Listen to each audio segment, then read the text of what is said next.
देखो क्या लिखा है पहला क्वेश्चन। एक घड़ी का लागत मूल्य 120 रुपये है। लागत मूल्य मतलब यहाँ पे क्रय मूल्य। ठीक है, तो क्रय मूल्य कॉस्ट प्राइस कितना है? 120 रुपया।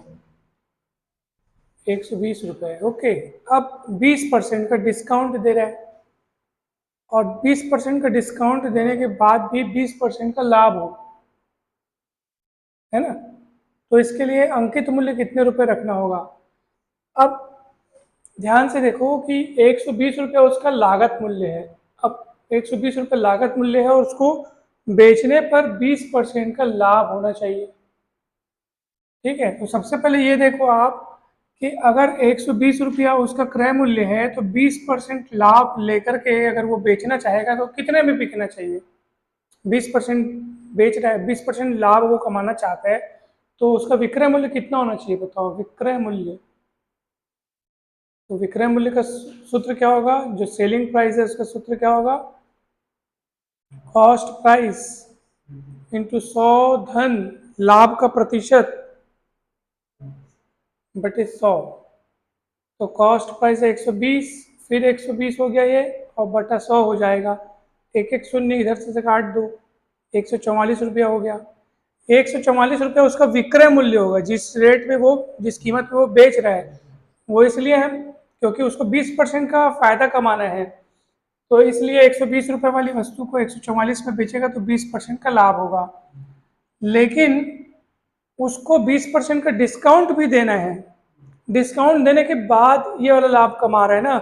इसका अर्थ ये है कि उस घड़ी का जो पैकेट होगा, जो भी उसका उसमें जो रेट लिखेगा, अब वो 144 रुपये में बेच रहा है, इसका मतलब ये नहीं कि 144 ही उसमें लिखे, उसको बढ़ा के लिखेगा क्योंकि उसको 20% का डिस्काउंट भी देना है। तो अब अपने को ये पता करना है कि उसमें रेट क्या लिखा जाए, कीमत क्या लिखा जाए, यानी अंकित मूल्य क्या लिखा जाए, ताकि ताकि 20% का डिस्काउंट उसमें जब वो दे ग्राहक को, तब जाकर के वो कितने में बिके।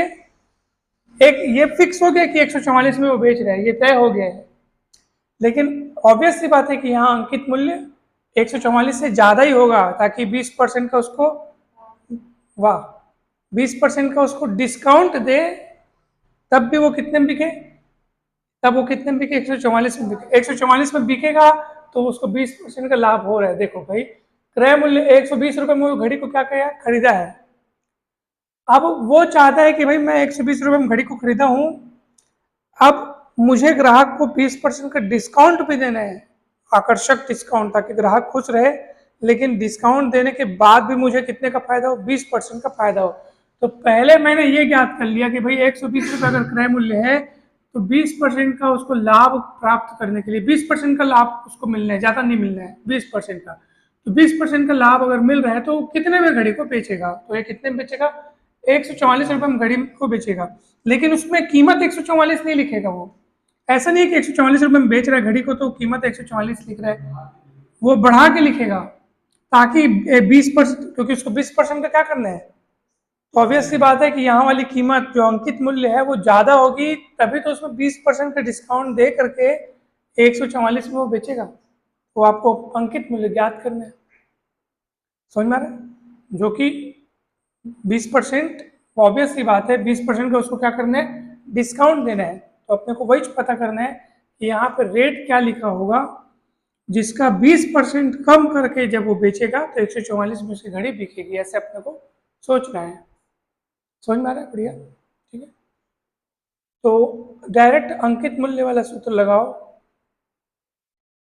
अंकित मूल्य, ठीक है। तो विक्रय मूल्य भी अपने को पता है, यहाँ पे क्या हो जाएगा? विक्रय मूल्य गुणित 100 बटे 100 माइनस तो छूट का प्रतिशत। तो छूट का प्रतिशत कितना है? 20। ये ऐसा, तो विक्रय मूल्य कितना है? 144 गुणित 100 बटे कितना हो जाएगा? 80। एक एक शून्य कटेगा, और ये 2 चौक 8, 2 पंचे 10, 4 से ये कट जाएगा, 4 एकम 4, 4 दिए 12, 2 बचेगा, 4 से 24, और 36 पंचे हो जाएगा 180। 180 रुपये उसको निर्धारित करना पड़ेगा। Option B is correct.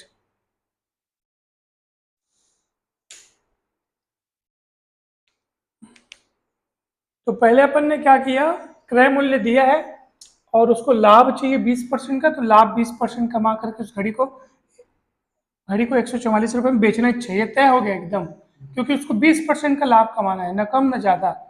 लेकिन अंकित मूल्य का हिसाब अलग है। अंकित मूल्य उसको क्या रखा जाए ताकि 20% का डिस्काउंट देने के बाद भी वो घड़ी 20% का लाभ कमाकर अर्थात 144 में बेची जा सके। तो ये वाली कीमत इससे भी ज्यादा होगी कि 144 में बेच रहे हैं, इसका मतलब ऑलरेडी वो 20% का लाभ कमा रहा है, लेकिन उसको लिखना वहां पे 144 रुपए से भी ज्यादा है, क्योंकि उसको 20% का डिस्काउंट दे करके 144 तक पहुंचना है।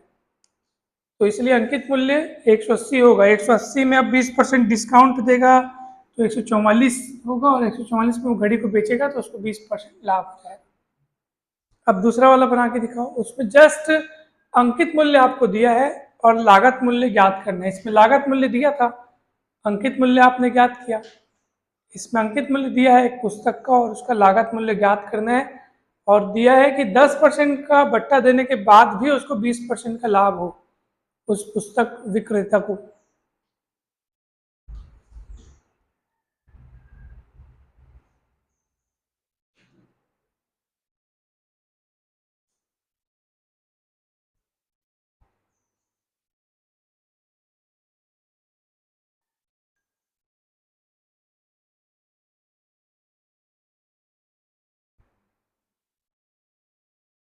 आप यहाँ पे ऐसे भी कर सकते थे, देखो, जब ये आपका विक्रय मूल्य आ गया 144 रुपये और आपको ज्ञात करना है अंकित मूल्य, तो आप अंकित मूल्य को पूरा 100% मान लो। अंकित मूल्य बराबर 100% ऐसे मान लिए। अब अंकित मूल्य 100% हो गया और उसको 20% का डिस्काउंट देना, 80%।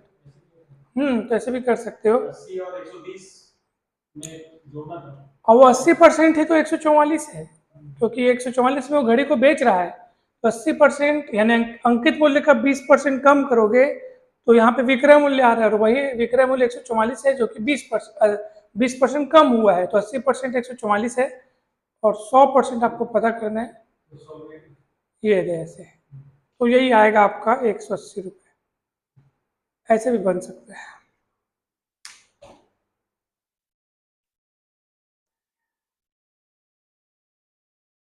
इसमें आपको हिंट देता हूँ मैं पहले। अंकित मूल्य आपको 720 रुपये अगर दिया है और 10% का वो क्या दे रहा है, बट्टा दे रहा है, छूट दे रहा है, तो अंकित मूल्य से पहले आप विक्रय मूल्य निकाल लो और विक्रय मूल्य से फिर क्रय मूल्य निकाल लो, वो आसानी से इसका आंसर आ जाएगा।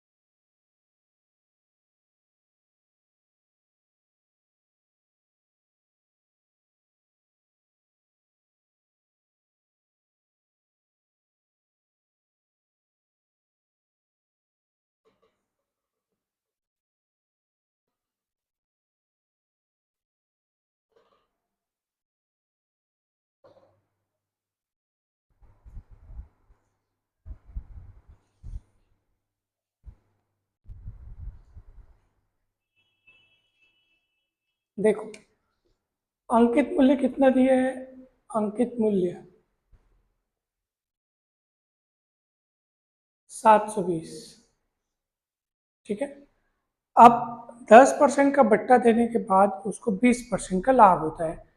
तो इतना तो तय है कि 720 रुपये उसमें अगर अंकित मूल्य है तो 10% का डिस्काउंट अगर वो काट रहा है तो बेचेगा कितने में, पहले ये बताओ। तो विक्रय मूल्य बताओ, विक्रय मूल्य। ऑब्वियस सी बात है, 720 में से 10% कम हो गया तो बचेगा कितना, 720 का 90% बचेगा। क्यों 90% बचेगा, क्योंकि 10% तो उसको छोड़ दिया, तो बेचेगा कितने में, तो जो बेचेगा वो 720 का 90% होगा, तो एक एक शून्य कट जाएगा, है ना भाई। तो 963, 630 और ये 18, 648 रुपया, ये उसका विक्रय मूल्य होगा। अब क्या बोल रहे हैं, और जब वो 10% बट्टा दे करके 648 रुपये में जब वो बेचेगा तो उसको 20% का लाभ भी होता है भाई, लाभ हो रहा है उसको 20% का। तो पुस्तक का लागत मूल्य ज्ञात करना है।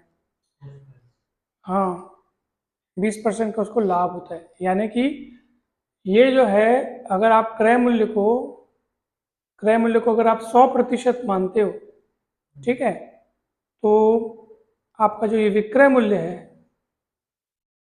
ठीक है, विक्रय मूल्य कितना है उसका 648, और 648 क्या है, क्रय मूल्य से 20% ज्यादा है, क्योंकि 20% का उसको क्या करना है, लाभ भी कमाना है। तो ऑब्वियस सी बात है कि विक्रय मूल्य जो कि 648 है, ये अवश्य कितना होगा, क्रय मूल्य से 20% ज्यादा होगा। 20% क्यों ज्यादा होगा, क्योंकि 20% का उसको लाभ हो रहा है।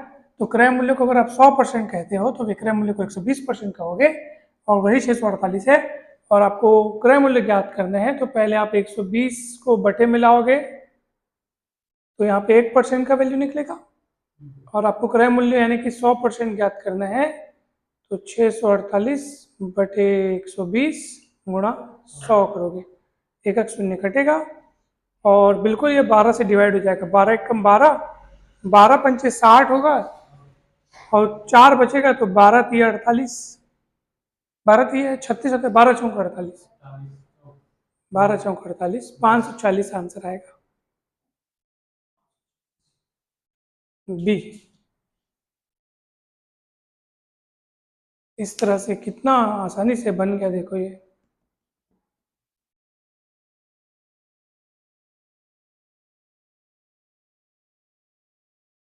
आप ऐसा करना सोच के डायरेक्ट आप फॉर्मूला लगाना चाहते तो वो भी लगा सकते थे, कि अगर आपको विक्रय मूल्य पता चल गया, और अगर आपको क्रय मूल्य चाहिए, विक्रय मूल्य पता चल गया, क्रय मूल्य डायरेक्ट आपको चाहिए, तो विक्रय मूल्य गुणित 100 बटे 100 धन लाभ प्रतिशत। लाभ प्रतिशत कितना कमाना है उसको, 20%। विक्रय मूल्य कितने हैं, 648 गुणित 100 बटे 120, तब भी आपका आंसर वही आता है। देखो वही चीज है, तो ये सूत्र लगा करके भी आप क्रय मूल्य निकाल सकते